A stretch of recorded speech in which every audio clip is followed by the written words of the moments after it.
Hello everyone. Today we will discuss question number 4 of exercise 8.4.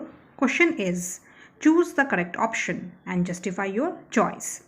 First part is 9 sec square a minus 9 10 square a is equals to option A 1, option B 9, option C 8 and option D 0. तो हम इसको evaluate कर लेते हैं.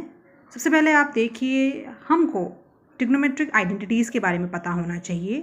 हमने पढ़ा था कि हम सेक स्क्वायर ए को लिख सकते हैं 1 + 10 स्क्वायर ए. ठीक है, ये हमने ट्रिग्नोमेट्रिक आइडेंटिटीज़ में पढ़ा है. तो हम क्वेश्चन में सेक स्क्वायर ए की जगह 1 + 10 स्क्वायर ए लिख देंगे. तो हमको मिल जाएगा 9 multiplied by 1 + 10 square A minus 9 10 square A. अब आप 9 से दोनों टर्म्स को मल्टीप्लाई कर लीजिए तो आपको मिलेगा 9 + 9 10 square A minus 9 10 square A. अब लास्ट की 2 टर्म्स आपकी इक्वल एंड अपोजिट हैं तो ये कैंसिल आउट हो जाएंगी. आपको आंसर मिलेगा 9. आप देख सकते हैं ऑप्शन बी आपका 9 है. So B is the correct option. Now second part is 1 + 10 theta plus sec theta multiplied by 1 + cot theta minus cosec theta is equals to option A 0, option B 1, option C 2 and option D -1.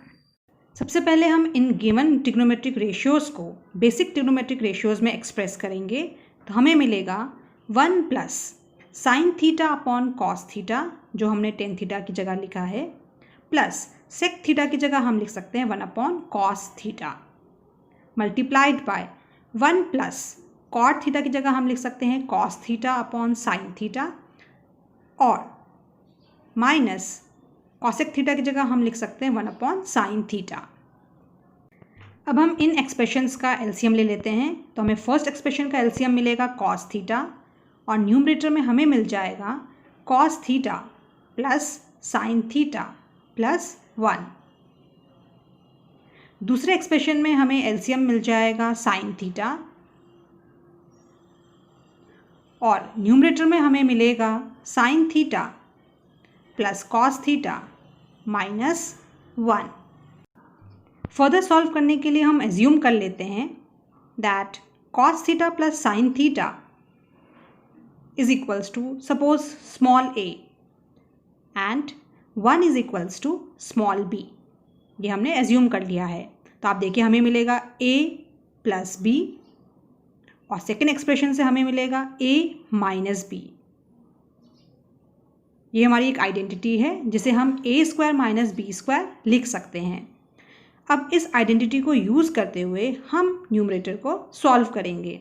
तो हमें मिल जाएगा cos theta plus sine theta का whole square जो हमने a² की जगह लिखा है क्योंकि a की वैल्यू आपकी cos theta plus sine theta है. b² की जगह आप लिखेंगे 1 का स्क्वायर. डिनोमिनेटर में आपको मिल जाएगा cos theta multiplied by sine theta. अब आप देखिए आपको मिला है cos theta plus sine theta का होल स्क्वायर जिसे हम a + b के होल स्क्वायर से ओपन कर सकते हैं. तो हमें मिलेगा cos square theta plus 2 multiplied by cos theta multiplied by sine theta plus sine square theta -1 upon cos theta multiplied by sine theta equals to. अब आप देखिए cos square theta plus sine square theta को हम 1 लिख सकते हैं. फिर आगे -1 plus 2 multiplied by cos theta multiplied by sine theta upon में आपका आ जाएगा cos theta multiplied by sine theta. 1 से 1 आपका कैंसिल आउट हो जाएगा तो आपको सिंपली मिलेगा 2 cos theta multiplied by sine theta upon cos theta multiplied by sine theta. अब यहाँ पे आपका कॉस थीटा से कॉस थीटा कैंसिल आउट हो जाएगा, साइन थीटा से साइन थीटा, तो आपको आंसर मिलेगा 2. अब आप देख सकते हैं ऑप्शन सी आपका 2 है. So C is the correct option.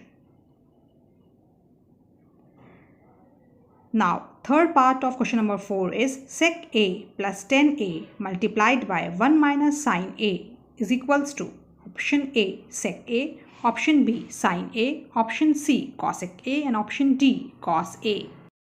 यहाँ पर भी हम इन ट्रिग्नोमेट्रिक रेशियोज़ को बेसिक ट्रिग्नोमेट्रिक रेशियोज़ में एक्सप्रेस कर लेते हैं। तो हमें मिलेगा 1/cos a plus sin a/cos a multiplied by 1 - sin a।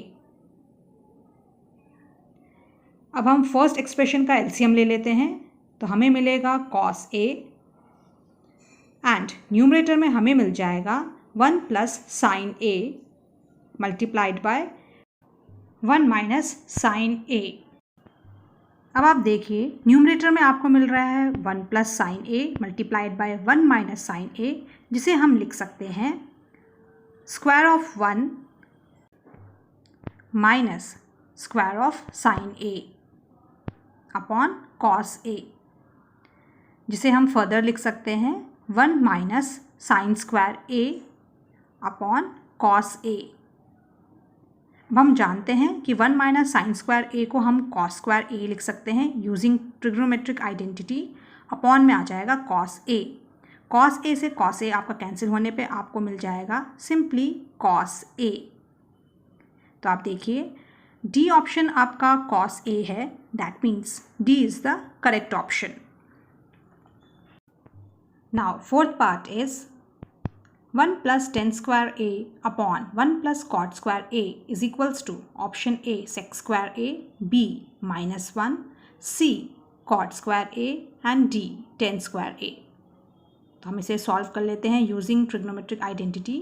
हम जानते हैं 1 + tan square a की जगह हम लिख सकते हैं sec square a अपॉन में 1 + cot square a की जगह हम लिख सकते हैं cosec square a। आगे हम लिख सकते हैं sec square a की जगह 1/cos square a using reciprocal relation and similarly cos square a की जगह हम लिख सकते हैं 1/sin square a again using reciprocal relation, जो हमने प्रीवियस वीडियो में डिस्कस कर रखा है। अब आप देखिए ये आपके दो फ्रैक्शंस का डिवीजन है।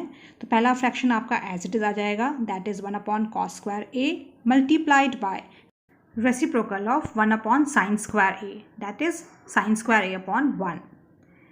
इस एक्सप्रेशन को हम फर्दर लिख सकते हैं sin square a upon cos square a और sin a upon cos a का whole square using laws of exponents.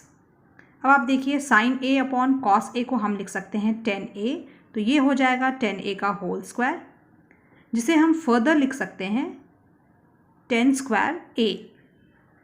अब आप देखिए ऑप्शन डी हमारा 10 स्क्वायर a के इक्वल है, that means D is the correct option.